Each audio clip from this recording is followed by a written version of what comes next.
Welcome to the world of Jalara, where the people of Genesis Battle of Champions live.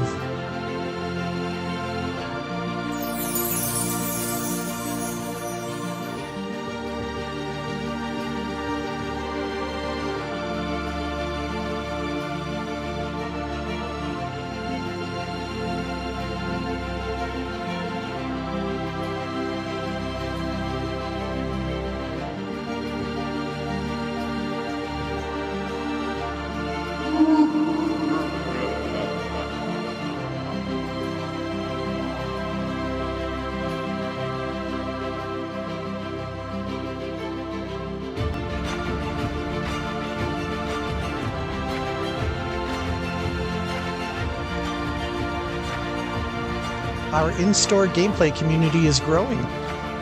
Visit GenesisBattleofChampions.com to find a local game store near you.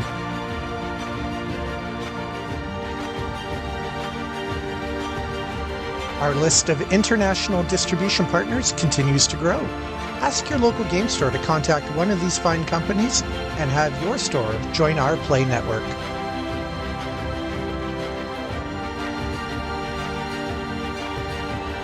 Visit GenesisBattleofChampions.com to explore the lore of the lands.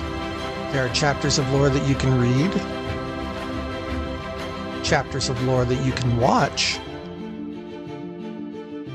and there's also a helpful map where you can learn where all of the key characters in the next set live inside the world of Jalara.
ding dong, they just think they are. Another little wannabe gangster trying to play hard. Ding dong, they just think they are. Another little wannabe gangster trying to play hard.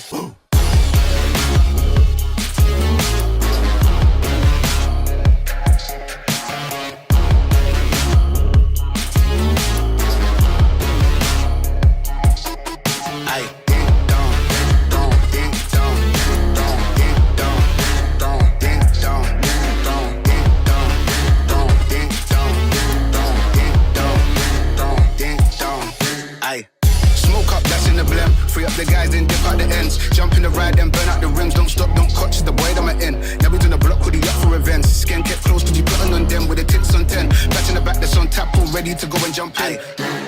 Ding dong, they just think they are. Another little wannabe gangster trying to play hard.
Tell me why I always need to survive off your love,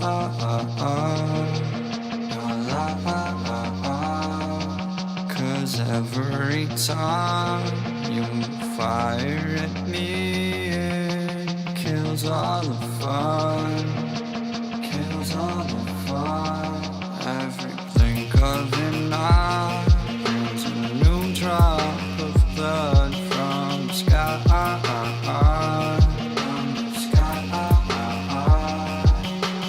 I don't mind, cause the way that you lie makes me feel so alive, feel so alive, cause the rhythm awaits, waiting for my bones to break.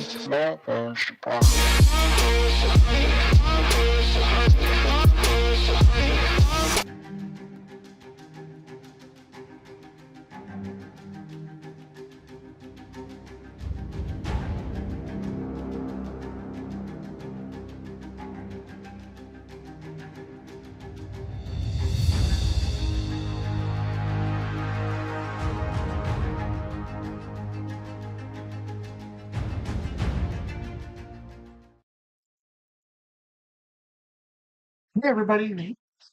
Hi. Yes, hey. Hey, everybody, welcome to another fun-filled episode of Beyond the Edge of Exile. My name's Jason. And I'm Janice. And we're both really happy to have you here today because we are once again going to be watching a really fun matchup of some pre-recorded Genesis Battle of Champions. Do you know who's playing tonight?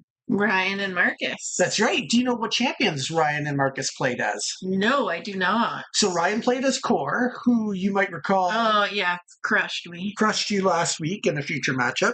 So Ryan's back once again with Korr, but this time he's got a really big challenge because he's going to be playing against Marcus, who we're all locally very proud of. Marcus was from our local game store, and he finished in the top 16 at the last Genesis World Championship back in November 2022. Yeah, he got knocked out by the champion. By the eventual world champion, yeah. Yep. So for all we know, he might be the second best player in the world. That's right. We don't know for sure. He might be the second greatest Magic Genesis player in the world.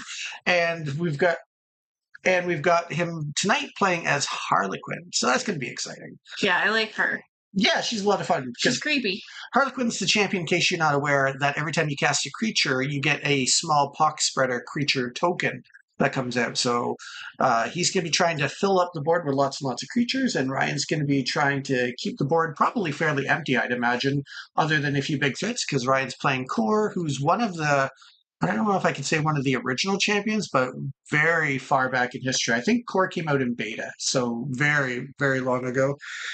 Still one of the greats, as Ryan's out to prove tonight that Korr can keep up with one of the latest and greatest champions, Harlequin. I think it's going to make for a real good match. Mm-hmm. Well, I know it's going to make for a real good match. Well, yeah, because I was there. I recorded it. So That's right. It's going to be a lot of fun. I was there as well.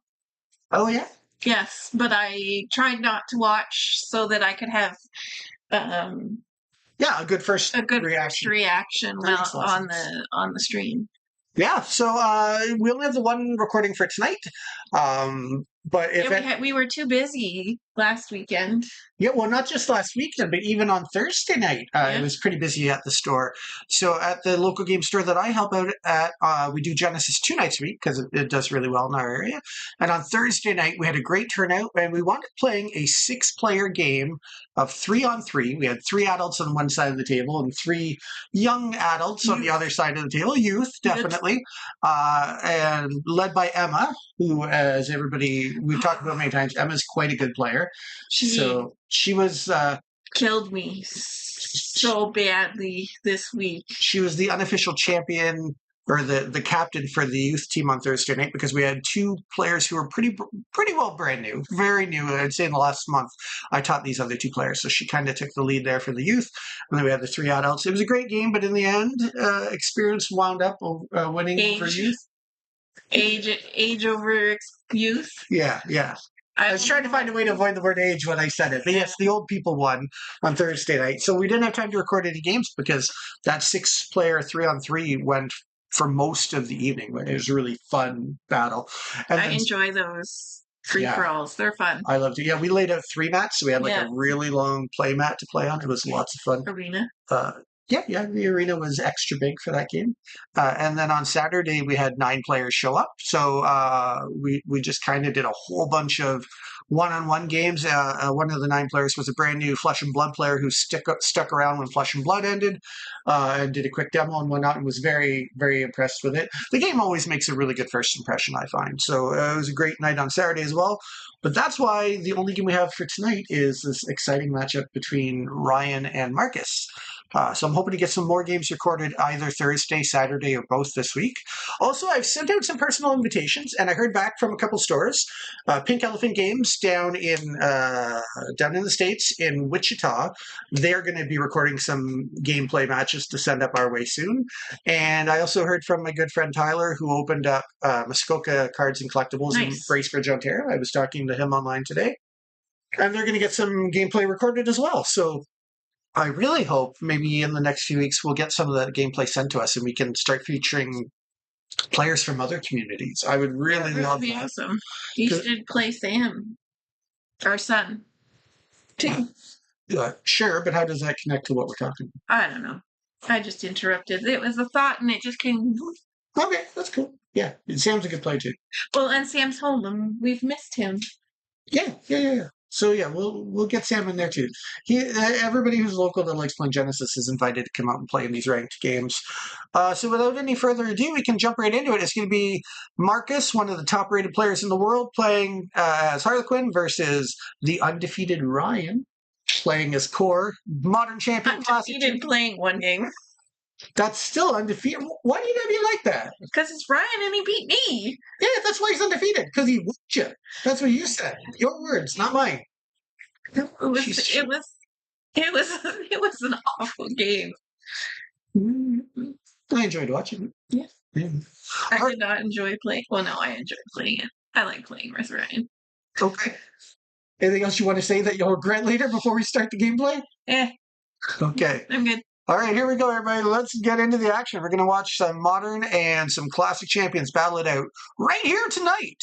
Let's get this going. Here we are.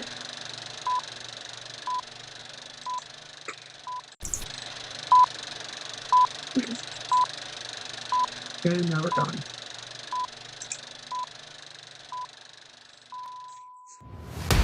Are you ready? Tonight, we've got Marcus, one of the top-ranked Genesis players in the world, facing off against our young, undefeated player, Ryan. Who will win this epic battle of champions? Tune in tonight at 8 p.m. to find out. Wait, that's the wrong video.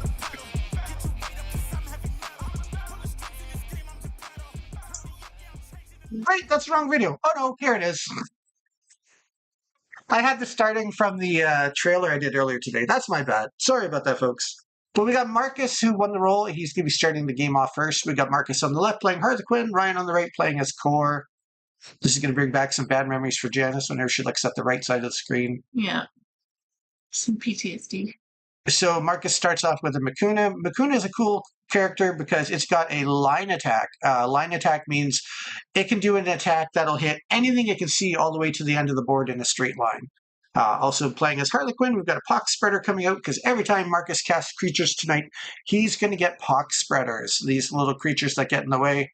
Ooh, I like her. Yeah, Duma Agitir comes out as well. That one's pretty cool because if you get up close and try and attack it, if you're right next to it, it'll basically make you, if you're the champion, mill some extra cards, or you get exerted for 2 turns in a row, which is very frustrating. So we see some more Pox Spreaders coming out, and we're going to see Pain Imps out of both decks tonight, I believe, because I know Ryan cast some of those against you last week. Yeah. So I do not like.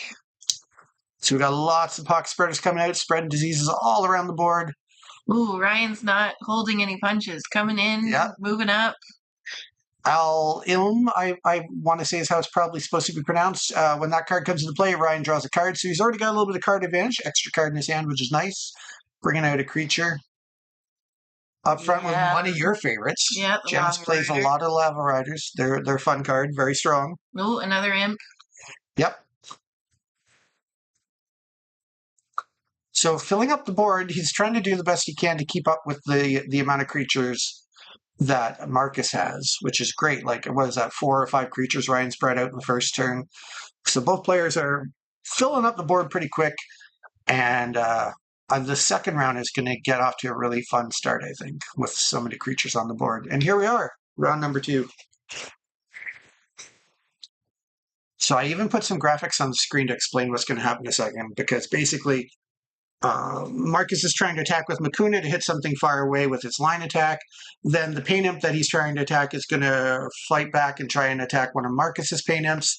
Then in response, that Pain Imp is going to try and attack a Pox Spreader. Oh, I've missed something in the middle, but yeah, the Blood Rakasha attack Pain Imp attacks Pain Imp attacks Pox Spreader. Lastly, a Pox Spreader is going to attack the Pain Imp that's targeting it. So the stack was like 6 or 7 attacks all at once on the first turn of the second round. It got pretty crazy. Yeah, the words in response got said many, many, many times. And then finally at the end, Ryan, after thinking about it for a minute, decides to have his Lava Rider attack that final Pox Spreader. So that basically the last attack started and the first one to resolve would be one of Ryan's. So he's going to get a little bit of advantage here because I think he comes out on the better half of this when all these attacks get resolved. But it was an exciting start to the round with so many creatures, and I think the stack was 6 or 7 high, full of attacks, all happening simultaneously. Some pure chaos in turn 1 of round 2. You know what that's like, right? Yep. Yeah. Look at how thin this board's getting. They're still resolving the stack. About 30 seconds to a minute later, and they're still slowly figuring out, okay, who's alive and who's dead. So after all of that, we get all these exert tokens off the board now. Ryan's going to take his first turn in the second round. And I think, well, I won't spoil it. Let's see what he does. Yeah, shush you. It's not like... Never mind. I don't know. It's been a long day, guys. Oh, yay. One of my other Infernal Crawler. Yeah, another one of your favorites from your deck. So Ryan moved Korr over to the side by 1 step, brought out an Infernal Crawler. That is a really powerful creature because Infernal Crawler has 2 free movements every time its turn starts. Yes, 2 dash. Double dash. Marcus here is sacrificing a Pox Spreader to give one of Ryan's creatures decay, which means at the end of every round, that creature with decay is going to lose a health automatically. And now Ryan's attacking with Al-Im. It might look a little weird to you, but Al-Im has a sideways awareness, so that's why it's facing that direction, and it was able to take out a Pox Spreader to the side of it. Jeremy's right. Controlling the center of the board is always a good thing. Every time you see that glitch on the screen, just so that people watching at home understand, that's where one of the 2 players took a very long time figuring out what their next turn would be. So I purposely cut out, it was about a 22-minute long video, and I got it down to around 16 minutes by cutting out those long pauses where people had to think. Both of these players, Ryan and Marcus, were very competitive and very deliberate with their actions. Now this is Marcus bringing out his second Makuna of the game. And again, that's a really powerful creature because with those line attacks, it can hit something all the way at the other end of the board in a straight line. So those are something that definitely you'll probably see a lot of good action get played with those tonight. That seems to be one of Marcus's favorite creatures. Then he's bringing out a Pox Spreader again because every time he casts a creature, he gets a Pox Spreader for free. This is the end of the round. Ryan's Lava Rider was the creature that had been given decay, and it only had 1 health left, so it just kind of died automatically.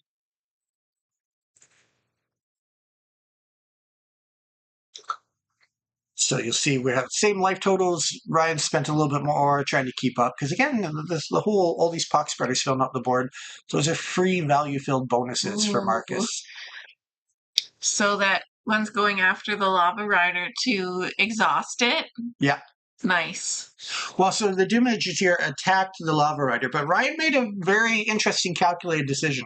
He decided not to attack back so that it wouldn't get exhausted for an extra round. He just took the hit, let it hit it, and the Lava Rider took some damage. I think 2 or 3 damage. Yeah, 3, I think. But it lets him keep playing with it without it being exhausted. Oh, that's a good call. And Ryan here, as we see, is casting a Doomblade, which is a very powerful spell out of his hand to wipe out one of the Makunas from a distance there. Because Korr is 2 squares away. Then they had to talk for a minute to figure out what was going to happen next. That's why we had another glitch there as we jump forward in time. Looks like Marcus is thinking about doing something with that Makuna on the back row, and sure enough, it's using a line attack to take out, I think that was the Al-Im that just died.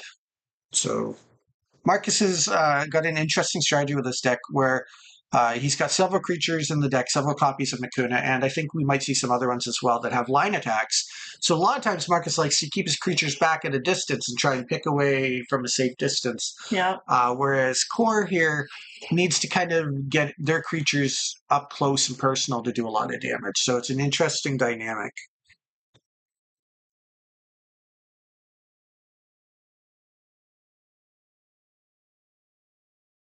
Oh, there's Marcus's hair. Lovely hair, Marcus. You're looking great. Good hair day for you. Oh, I think I see 1 gray hair. Well, I see 1. Soon to be a bit more. Yes, he's got kids on the way. Uh-oh. Oh, no. Perry. Perry!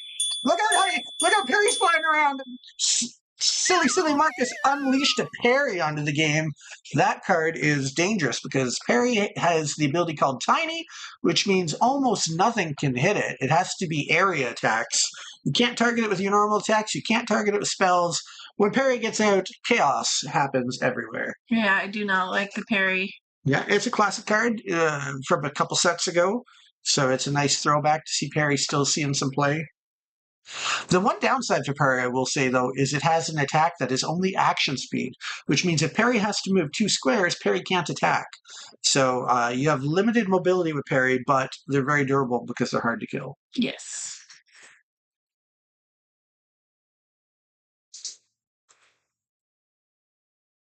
So Ryan's flanking Harlequin, so she can't hit him back. Yep, getting in a hit for 2, because that's what Pain Imp hits for.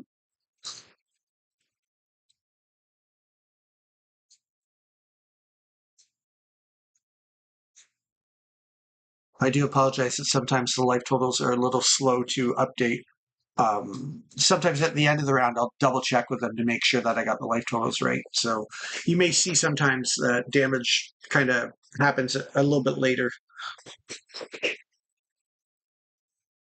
Oh, okay, so it's 1 with Swift. Okay, for the Pain Imp.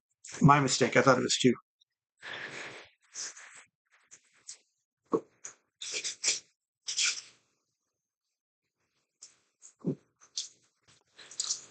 Pox Spreaders. So this is a big play on Marcus. He sacrificed a Pox Spreader to give Ryan's actual champion Korr decay, which means that at the end of every round for the rest of the game, Ryan's always going to be losing a life every round. And that can add up. Oh, so it's 2 at action speed, 1 at Swift. Okay, so there's a way Pain Imp can do 2 damage. All right. So yeah, so that was a big play for Marcus. That's part of the appeal of playing as Harlequin is sometimes you can sacrifice a Pox Spreader to have some really long impact on the game.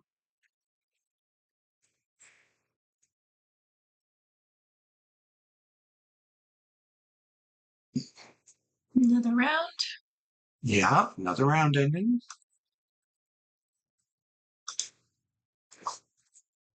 Well, maybe not. Oh, I remember.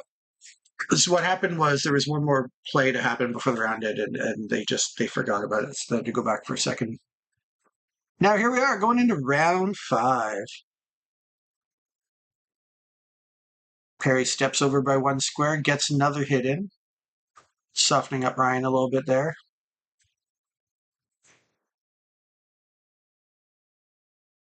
Ryan turns, he's going to attack that Duma. Oh, he's not attacking yet, casting Dedicated Studies.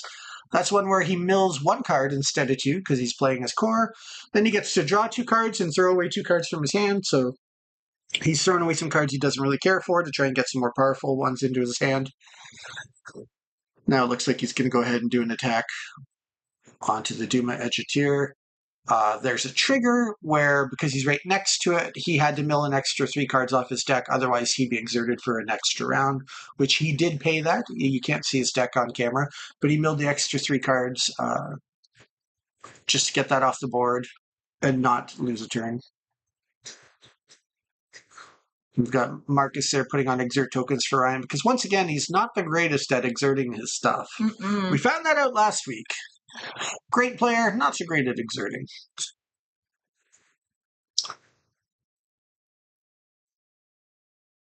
Oh, Marcus is taking turns when it's not his turn. That's right. Marcus thought it was his Pain Imp, but it wasn't. It was Ryan's Pain Imp because they're both playing them this game. And Marcus thought he had 2 turns in a row, but he did not. So they had to backtrack a bit just so that Ryan could get his turn in with his Pain Imp before Marcus took a turn up at the top of the board there. And then we skip some thinking time and moving on again. Oh, poor Ryan's down to 7. And here we go with Fontaneller, another creature that has a line attack, meaning it can attack all the way across the board. So yeah, so Ryan's starting to feel the pressure for sure. His life total is starting to drop. Marcus keeps getting out some creatures with line attacks, giving the ability to target from a distance. And at this point, I remember in the game, Marcus was actually talking about how he wants to... Makuna hit you? Oops. Because I hit you before. I forgot to mute that part of the video. My bad. In response. We'll just leave that muted for a minute. I remember Marcus was talking about how he wanted to keep his creatures spread out because Marcus was aware of the fact that Ryan sometimes plays Tsunami, and he didn't want all his creatures clumped up together where if Ryan gets 1 or 2 Tsunamis out, he might have been able to wipe everything off the table. Now, this is hilarious because Ryan's losing. He's at 2 health, and he's just trying to get a hit in, 1 more hit before he dies. Because he's like, no, I'm not taking a hit. I'm going to cast Odin. So then Ryan's like, I'll cast Deceit to take my card off the stack and put it up again. And then Marcus is like, I'll cast another Odin. And then Ryan's like, okay, well then I'm going to nullify because I really want to get this hit in before I die. It was quite the stack. Very dramatic for Marcus having 21 health and Ryan only having 2. But at the end of the day, Ryan won that battle, if not the war. He got the nullify, managed to get a hit in on Marcus, or at least he will in a moment as they're playing it out.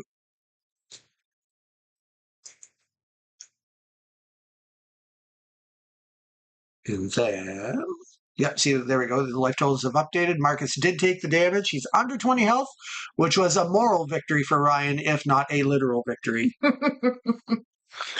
Well, it doesn't look like he's long for this world, especially once the round starts, he'll lose a life for decay. That's right. Decay becomes even more relevant now. And there it is. They didn't even get out of the round. Because of parry.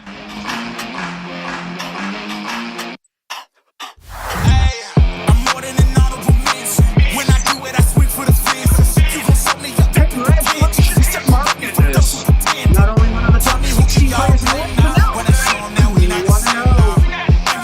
Get the action as your local game store to become an official Genesis venue, and you could be featured here in future ranked matches on Beyond the Edge of Exile. And we're back, honey. Yeah. So how did it feel to see? Did you take a little bit of pleasure out of seeing your arch nemesis from last week getting defeated? My arch nemesis, right? I mean, Ryan had a good game, and you know, the Marcus's strategy is really good because he stays away from everyone, and he's far enough back and can accomplish his goals without getting too close. So he's quite a good deck builder because he does have those answers in his hand for things like I'll Oaten out of the way, and I'll do this and I'll do that. Yeah. So he can attack and try and stick and move, but then he's pretty well prepared for things that come up. Yeah. When he gets into the thick of things with a big stack, he can deal with that. So there's definitely no shame to Ryan for losing because, again, Marcus did very well at the last World Championship, but he's a great player. Yeah, and he works well. I mean, as soon as we announce new cards, he's proxying them, smithing, trying to figure out a new deck. So he's always working hard to be one step ahead of the curve. Yeah. So it's interesting. That's the first time we've seen a youth not win the match in the first couple of weeks. So Ryan's 1-1 now. Marcus is 1-0. Emma's still 1-0. We'll have to see who comes up to the store this week, get some more matches recorded. Hopefully we can get some matches sent to us from some other stores. And I know I'd be willing to travel up to, say, Bracebridge or travel down to somewhere in southern Ontario to get some games in and have players from here mix with players at other stores. So hopefully we can get some road trips going on soon and get some games with people from different stores mixing together. That'll be a lot of fun. Yeah, that'll be fun too. So how are we doing on our Wheel of Names tonight here? I got everyone. We got everyone? All right. It's been pretty quiet in the... Yeah, not as many unique commenters tonight as usual, but everybody was probably just mesmerized watching Ryan and Marcus back. Yeah, that's right. They were just trying to keep up. Yeah. So let's jump on over to the Wheel of Names here. Give me 1 second here. Wheel of Names. And then... We just have to scroll the Wheel of Names down. Yeah, that'll fix it. I'll do that before I switch. There we go. All right. Who do we have? Timmy T. Is he in the Wheel of Names? Damien, Jeremy. Yeah. And Alana. Yep. Yeah. All right. We got some viewers, but not commenters. Mm-hmm. Yeah, that's true because we see there's 8 people at the moment watching, so that's okay. We're gonna give it a prize and call it an evening. I've got some World of Warcraft waiting for me after this, so. Let's go ahead and click the Wheel of Names a couple times here. We're gonna run. Whoa, wait. Shuffle. Okay, we're just rolling with it. We're rolling with it. Tonight it's going to be Timothy. Congratulations. You went off my misclick. Good job, my friend. Timothy, if you haven't won a prize before, make sure to just email us at hello@edgeofexile.com, which I'm going to get back to the right screen here in a second so you can see that. Right here on the top of the screen above our friendly faces, you'll see the email address. If we don't already have your address, email us at hello@edgeofexile.com. Just let us know where to ship your prize, and we will get it mailed to you And to everybody who tuned in tonight, thanks for watching. Thanks for chatting. We're going to be back again next week with some more gameplay. In a perfect world, maybe even 2 matches again. I think 2's the sweet spot I want to aim for. So we just got to get some people out and playing. And in the meantime, take care, stay safe out there, and I hope everybody has a wonderful week. Anything you want to say? Bye. That works for me. Bye, everyone.